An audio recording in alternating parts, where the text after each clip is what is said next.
O presidente Lula já teria decidido não sancionar o projeto aprovado pelo Congresso que prevê o aumento do número de deputados de 513 para 531. De volta aqui ao Jornal Jovem Pan, repórter André Anelli, como é que foi a reação do Congresso a essa decisão, André?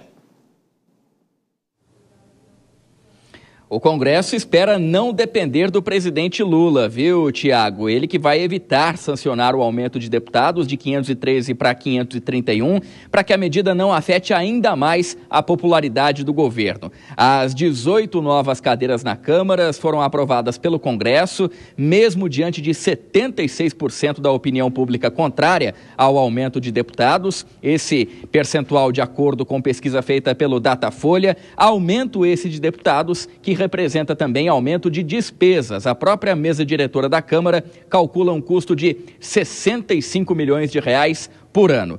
Diante da medida impopular, o presidente Lula, então, deve deixar acabar o prazo de sanção do texto, que vai até o dia 16 de julho, mas mesmo assim, o aumento de deputados vai entrar em vigor, porque o presidente do Congresso, o senador Davi Alcolumbre, pode promulgar a medida, o que ele já afirmou que vai fazer imediatamente quando for possível.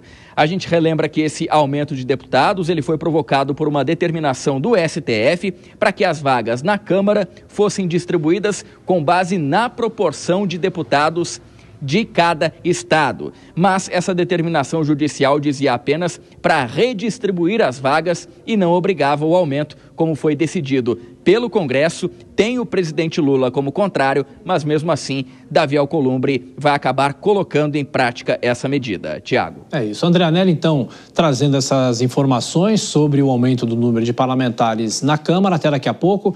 Dora Kramer, de qualquer forma, ao que tudo indica, essa fatura já está liquidada. O presidente do Senado disse que vai promulgar se o presidente Lula não tomar qualquer definição, mas se ele vetasse, é claro que o Congresso derrubaria o veto. Agora, eu quero saber quais são as digitais políticas dessa história. Para o presidente Lula é mais vantagem deixar como está?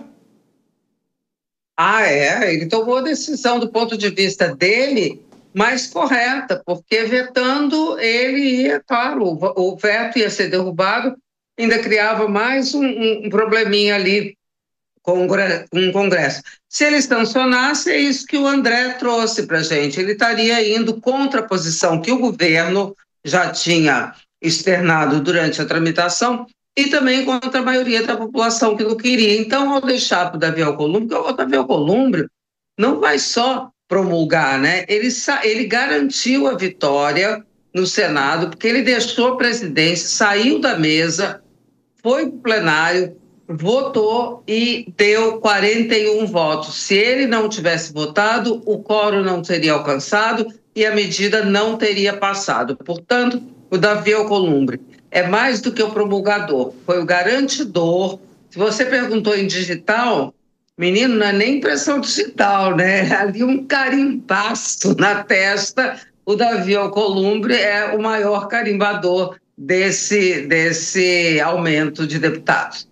São dois pontos, né, Kobayashi? Primeiro, de que forma que a sociedade vai reagir a isso, porque as pesquisas mostram que a maioria discorda, não quer isso, mas já pensando um pouco mais para frente, talvez a dúvida de muita gente, esses novos parlamentares começam a trabalhar quando? Quem são eles? Tem eleição só para eles ou não? Ou isso é só daqui a alguns anos? Imagina-se que isso vale a partir da próxima legislatura, né, Tiago? Agora, até se compreende um senador votar para que haja um aumento do número de deputados, porque isso aumenta, inclusive, o poder do senador, né? O prestígio. Os senadores continuam sendo apenas 81, 3 por estados, e isso pulveriza o poder da outra casa, a casa da Câmara dos Deputados. Agora, não dá para entender um deputado diminuindo o seu poder, a sua relevância. Uma coisa é ser um em 513, o que já é muito pouco, né? É uma proporção muito difícil de conseguir qualquer tipo de relevância, e outra coisa é ser, ainda pior, um entre 531. E com aumento de gasto público, o que deslegitima o Congresso Nacional a fazer tantas críticas em relação ao Poder Executivo. Não dá para cobrar corte de gastos, diminuição de despesa, uso eficiente do dinheiro público, quando o Congresso, quando tem a oportunidade, vai lá e faz justamente o contrário. A gente vai ter impactos aí milionários em relação a mais tantos gabinetes, mais tantos assessores, mais tantos salários, mais tantas despesas que poderiam ser evitadas. A gente não precisa definitivamente de 531 deputados. É por isso que a população não quer. 3 a cada 4 brasileiros não queriam esse aumento. O Congresso, que é a casa do povo, não atendeu à vontade do povo.